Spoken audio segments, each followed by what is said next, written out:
The thing about having a great bio is to have a great marketing team write it for you.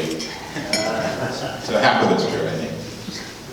So, real estate. I've been coming to this club for almost, I think, a decade, giving an update. And it used to be a little difficult in 2010, 2011, when it was more doomsday. We have a great economy. Not just from a real estate standpoint, residential, commercial, but just across the board. And you'll see it reflected in the numbers that I'm about to show you. So 2020, I'll cover a little bit of 2019, and then as I wrap up, I'll talk a little bit about 2020 and what we see. This is an almost 20-year graph of commercial real estate. It covers multifamily, office, commercial, including retail, industrial, office, land, and leasing activity. Of course, as you can see, it starts in 2000, and there's these wonderful years in 2004, 5, and 6 that I always talk about that were off the charts. And then, of course, the doomsday of 2009, 2010, 2011. And we've made a gradual recovery through the Great Recession and after. What's interesting is we kind of leveled off in 2016, 17, and 18. But 2019, we had a phenomenal year. But really, that was a few sales that really changed the landscape.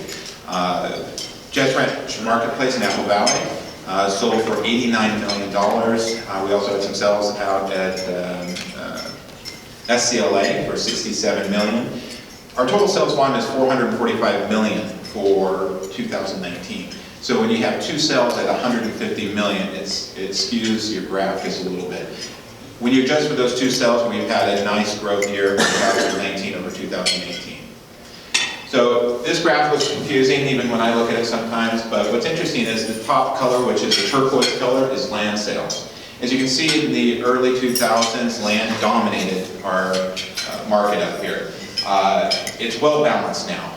One of the things that we're missing today, which I think is actually healthy for our economy, is speculators.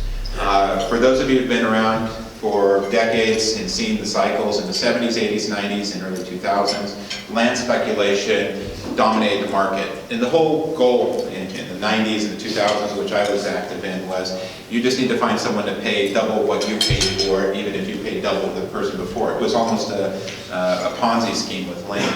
That's absent. And I think it's multiple reasons. One, people have known about the great fall in the 2000s and land value dropping 90%. Also, we have something called the internet, which is newer compared to the early 2000s. That sounds funny, but people can readily pull up comparables. So unlike the early 90s when someone said, look, this piece of land, there will be a high-speed train, there's going to be a Disneyland, there's going to be a university on this property, and I know it's out by four corners, but it's worth $200,000. People can now look up comps and they can realize the property's moving over to $10,000. So land speculation has been removed, and the predominant majority of our sales is residential, the commercial side is multifamily, industrial, and retail. So this is 2019 over 2018 snapshot. Our sales volume increased 70.6% year over year. Again, two large sales, both in SCLA industrial building, and then Just Ranch Marketplace contributed to that number. Because if you look, the transaction count is 701 transactions. Our transaction count was only up 10%. So it was really those two sales that skewed our numbers. 189 available properties, commercial properties. Inventory is up 17%. Land sales, almost $100 million in land sales, up 20%, but the transactions are down 6.6%. Land is selling for more money than it did in 2018.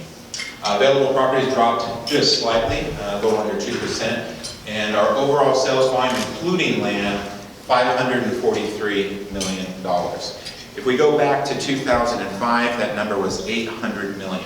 So we have come nowhere near our peak back in the last cycle. 1,742 transactions increased year over year, 11% increase. So office. Office has probably been the most consistent asset class in the desert prior to the last boom, prior to the Great Recession and through. Office peaked at about 7.2% vacancy rate in 2010. We're at 5.5. Not a huge change. Rents have gone up slightly. Even though the economy's improved, one of the things that's changed in the office sector in the last 10 years is telecommuting, more efficient office space, sharing of office space. The average office space has gone from 240 square foot per worker down to 132 square feet per worker. So we've become more efficient in our office space. So office vacancy rate dropped, was 6.1 last year, 5.5 ending 2019. The ask lease rates, this isn't the actual contractual rate. Currently, $1.49 per square foot is the ask rate for office. It's landing in closer to $1.18 to $1.21. We had 12,000 square feet of positive absorption last year and relatively no new product. So I won't bore you in these details, but this breaks it down, vacancy rate by city and also the ask rate by city. What's interesting, if you look at Barstow, which has a little bit of inventory, is under 1%. Virtually no office space available. Across the board, anything under 6% indicates a tight market, and as you can see, Apple Valley and Hesperia, and really the high desert in general, is a very low vacancy, and inventory that's not functionally obsolete, location challenge, it's leased. Ask rate, in the rural areas it's $1.10 at the lowest, but you can see it's between $1.40 and $1.50 pretty much across the board between the cities. So industrial. The industrial sector has been very interesting over the last 3 years. As we know, this little thing called cannabis has changed the landscape in Atlanta, and really it changed, importantly, the landscape in Victorville, Hesperia, and Apple Valley. So the vacancy rate across the high desert is 5.3%. If you look between 5 and 50,000 square feet, that vacancy factor is 3%. There's relatively no inventory. Lease rates are 72 cents, that's skewed primarily by Atlanta, and their absorption, 1.7 million square feet of space in 2019. So the lease rates, and as you can see, Atlanta on the top, 14.1% vacancy factor, but they have an ask rate of $1.74. This doesn't make sense. Supply and demand. If you have a lot of supply, the rates come down. Well, what's interesting is last year, when we reported on this, the average ask rate in Atlanta for industrial square footage was $2.54 per square foot. Speculation. We had a lot of people come into the Atlanta market speculating on the cannabis market, tying up properties even though they didn't either have product or a grower or end user, and it drove up the rates. So what happened is now we've seen a softening. The speculators are out and end users are in, and we've seen lease rates drop down to $1.74 in December of 2019. Vacancy, though, is extremely high at 14.1%. This represents a transition in the market. When you have the widget makers in the non-cannabis industry moving to other parts because landlords have either asked them to leave and terminated the lease or paid them to leave. Because remember, tenants 3 or 4 years ago were paying 35 cents a square foot in Atlanta. Overnight went from 35 cents a square foot to $2.50 a square foot. If you're sitting on 20,000 square feet, you can pick up $2 per square foot per month. It's over $40,000 or $500,000 a year. It's in your interest to go offer that tenant $100,000 to move out of the building. And we saw quite a bit of that. What's interesting is the buildings became vacant, and through the application process of the cannabis industry, it's taken a lot longer than they anticipated. So our vacancy rate in Atlanta is higher than anticipated, but what's interesting is if you look at the vacancy rate, Apple Valley, 0.8%, Barstow, 1.9%. Side note on Barstow was at 14 to 16%. They leased the Yellow Freight building. Whoever doesn't know about the Yellow Freight building has not been to Linwood Road in Barstow. It's been vacant for almost 25 years. Very difficult property to lease, and that skewed the numbers. Single tenant went in, leased it. Now Barstow has next to no inventory. Rural areas, 0.5%. Victorville's at 5.2%, but it's still relatively a tight market. But Barstow, Hesperia, and Apple Valley, there's really no standing inventory. Lease rates, when you remove Adelanto, range between 65 to 75 cents per square foot. So the retail market. Retail market's been very stable through the recovery post-recession. Vacancy still remains high, but you really have to break this down into two asset classes. Regional power centers, we know them as Just Ranch Marketplace, High Desert Gateway, Dunia Plaza on Bear Valley. The vacancy rates in those centers are below 2%. The rent rates are anywhere from $2.25 to $3 per square foot. They're very strong. What's weak in our market is the neighborhood commercial. That small strip building that's 5,000, 10, 20,000 square feet. That maybe, I'm not picking on Navajo or Bear Valley east of Kiowa, but the neighborhood centers are really struggled post-recession. They're anywhere between 14 to 16% vacancy rate, depending on the city. That's what affects the number and why we have an 8.9% vacancy rate in retail across the valley. Lease rates, $1.47 as the average ask. This is primarily fueled by the regional power centers, Dunia Plaza, Apple Valley, Just Ranch Marketplace. If you look to the neighborhood commercial, lease rates are closer to $1 to $1.10 per square foot. We had negative 1,400 square feet last year. That's minimal. We were basically neutral last year. Most activity you've seen out there has been centered around the super Walmarts, Hesperia, Victorville, 395 and Palmdale. It's generated quite a bit of new retail in the area, but it's been steady. So definitely retail's had a good recovery with really a lack of speculation. It's all been end users. Again, same type of slide with both vacancy rates and ask rates. You can see the ask rates on the right are fairly consistent through each of the municipalities in the area. Vacancy, Apple Valley has 12.1%. That doesn't seem right. Just Ranch has 2%. Where's the vacancy? One single building. The former Lowe's building was 139,000 square feet, vacant as of December 2019. They have an agreement right now in place that it will probably be leased. So when you have a building that large, it skews the number. When adjusted, Apple Valley's vacancy rate drops down to about 5.3 to 5.4%. So again, a pretty good market. Victorville probably trails at 9.4, primarily related to neighborhood retail. And lease rates are fairly consistent across the board. So land. The land that's been, during 2019 and even in the new year, is end users. We do not see speculation like we witnessed back in 2004, 5, 6, and 7. It's actually, and I don't want to say ready projects, but it's either retail. Housing has been primarily limited to finished lots. Tentative tract maps are raw land.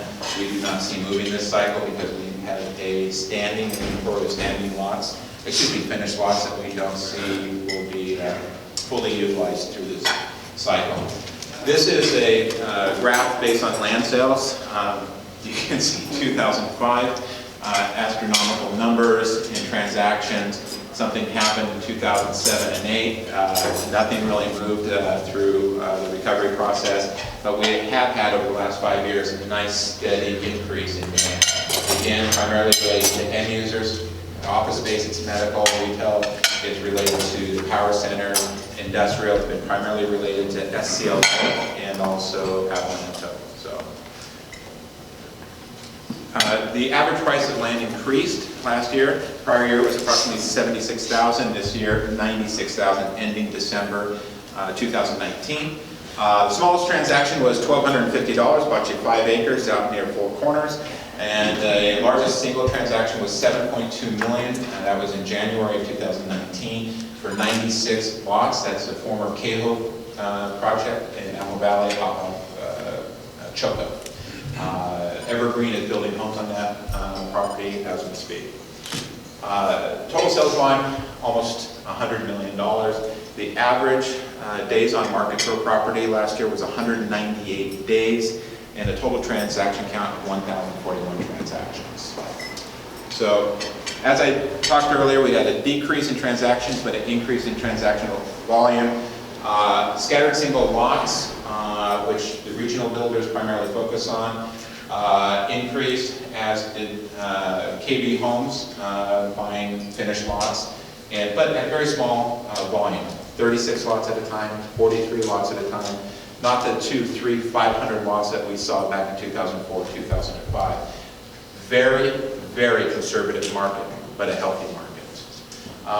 Demand for retail is in and around power centers or other developments, and we've had increase in demand for apartments, multifamily land, which is now in some areas of the valley justifies new construction.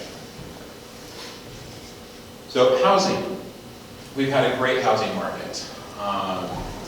This is the average median sales price, and as you can see, the 250 to 350,000 is represents the predominant number of sales in this valley. 2006 median sales price was 323,000, and in December 2019, 265,000. So we still have not achieved the peak levels that we did in 2006. I personally think that's good. We do not have an overheated market. Back in 2005, we were delivering 5,000 to 6,000 homes a year between 2004 to 2006. We're delivering less than 1,000 homes a year in this market. Speculation is gone. You can no longer go down to our local bank and say, I've never built a house before, but I'd like to loan for 10 houses. And in 2005, they said, absolutely, but your dog likes some too. Money was easy and free. That no longer exists. In fact, most of the regional builders are building a house with their spec houses on private capital. It's very difficult to get financing. But I think that's good. If you looked at 2007, we had 5,400 homes on the market. Only 189 sold in October of 2009. That means we had almost 3 years of standing inventory. Now, if one more house is listed, it would take us 27 months to work through the remaining inventory. Right now, we have 2 months of inventory. That's it. A healthy market is considered 6 months of inventory. We have a deficiency in this market for houses, and we're not building enough. Personally, I think that's good. You could argue that more construction is more jobs, more inventory, more people move to the desert. But I'd rather go into a downturn with 1,000 homes on the market than 5,000 homes, because that will affect our values moving forward. So, and I'll get to that big question: when's the recession? In a second. So, housing sales increased dramatically in 2019. Majority of the sales are now in Valley and Victorville. And this is a graph about, it's from 2000, almost a 20-year graph of housing sales and inventory. As you can see, the yellow line represents sales.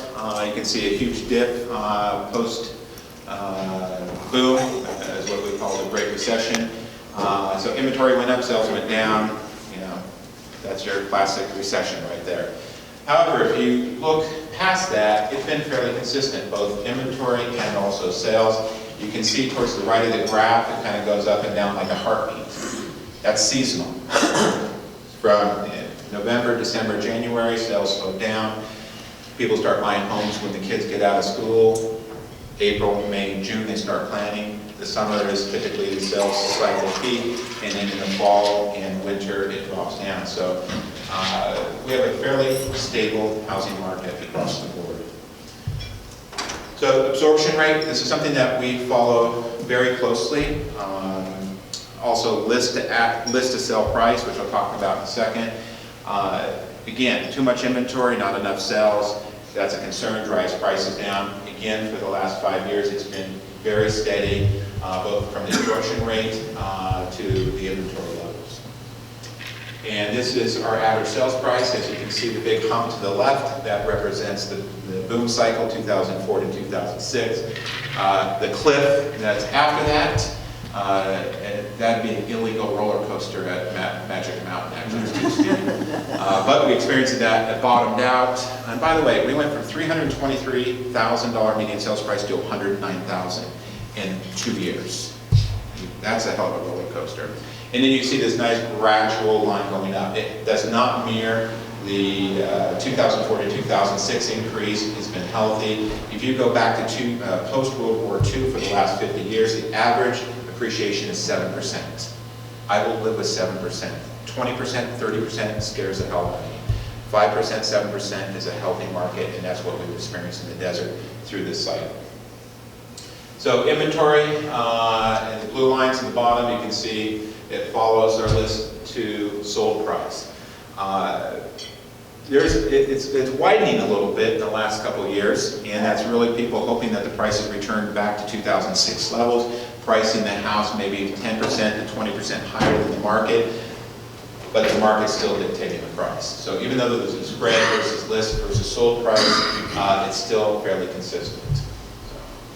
In 2019, sales volume increased 11%, 833 homes on the market at the end of the year. Again, extremely low. Over 1,200 home deficiency in our market for a balanced market. Sales price increased to $151 per square foot. Mortgage rates decreased. Now, this is something interesting, and this shows how conservative our market is. We are still 20% plus below our high. And in 2006, interest rates were 6.5% to 7%. I actually remember that. I remember 6% mortgage being great. We hadn't seen that before. Now we have clients who go, it's 4%, really? I want 3%. It's free money. So think about this. Houses are 20% cheaper than they were in 2006, and mortgage rates are almost half what they were, which means the purchasing power is much greater. Yet we do not see a huge rush and increase to buy more expensive homes. So it's a very conservative market. Another interesting number at the bottom. This is something that's very important that's driven growth in the high desert, and that's the affordability rate. The percentage of people that have enough income to purchase a home in our market, that's 64% of our population. LA, 18%. Orange County, 14%. And the beach, 9%. We are the most affordable market in Southern California. What do you hear every single day besides a homeless problem in LA? Housing problem. They can't build enough houses, and it's funny, I just heard a story yesterday that they're building affordable homes in San Francisco, and each affordable home is at the bargain price of $750,000. That's what they consider low income. We're going to help people out. Come to the desert, you can buy 3. So that is one thing that's always been our benefit, and it's driven growth in our region. So earlier I talked about some of the benefits, not just in our area, but nationwide. If you watch it, MSNBC, CNN, Fox News, they all agree on one thing. They hate the other side, and they love arguing. They love telling us how bad everything is. I'm sorry, but the numbers don't show that. Our GDP is not at 2.5 or 3% where we like, but it's still a positive. If you look at unemployment, unemployment is at a 52-year low. 52 years. It's incredible. So if you look at inflation, it's a couple percentage points, 2.2% in our region. Home prices are growing at anywhere between 2 to 7% depending on the region. We have a healthy economy, unemployment's low. We do not have rampant inflation. Appreciation in houses is not rampant, unless, of course, you're in Los Angeles or at the beach. We have a healthy economy, and I think this is very important. 2 to 3 years ago, the economists said we would have a recession in 2020. So we've been planning, we've been putting out, the weatherproofing and getting ready for the storm again. One thing the economists have agreed is we will probably not see a recession in 2020. Now they're talking maybe 2021, 2022. Of course, there's that caveat they say, depends who's elected. We always hear that's election year, scare everybody. But the economy's strong, and we don't see a downturn in our area during 2020, and 2021 we'll have to see where we're at. I can tell you that I feel much better going into a downturn, which I do not believe is going to be caused by housing. If anything, it's going to be caused by trade, or it's going to be caused by employment, but it's not going to be a housing crisis that we had in the last go-around. So this is just kind of a preview of what we do each year. March 12th, we have our real estate symposium. If you guys would like to be a guest of Bob or I, just let us know. We go in depth not just on the residential and commercial numbers, but we also have Virgin Trains coming out this year to speak about their little project. If you haven't heard, Virgin closed on over 280 acres for $10.2 million. a friend of mine says God hates a coward. They don't have full funding yet and they still bought the property. You gotta love that. So they're definitely not cowards. So they're moving forward on that. It is Apple Valley. The first question we get is my land more valuable now? Did they buy it? Because if they didn't, probably not. It doesn't affect it. We get that call constantly. People go, I got 5 acres out by Silver Lakes, and I heard the high-speed train's coming in, and I want to sell it for $100,000. It doesn't really. It may create some more jobs and may help our service industry, our retail industry, our housing industry with the jobs it's going to create, but it's not going to run up values on the land other than what's in and around the development that's proposed, which is Dale Avenue and Highway 15. So if you want to attend the symposium in March, just give me a call. And with that, I'll go ahead and open up to questions. Terry can't ask any questions. He already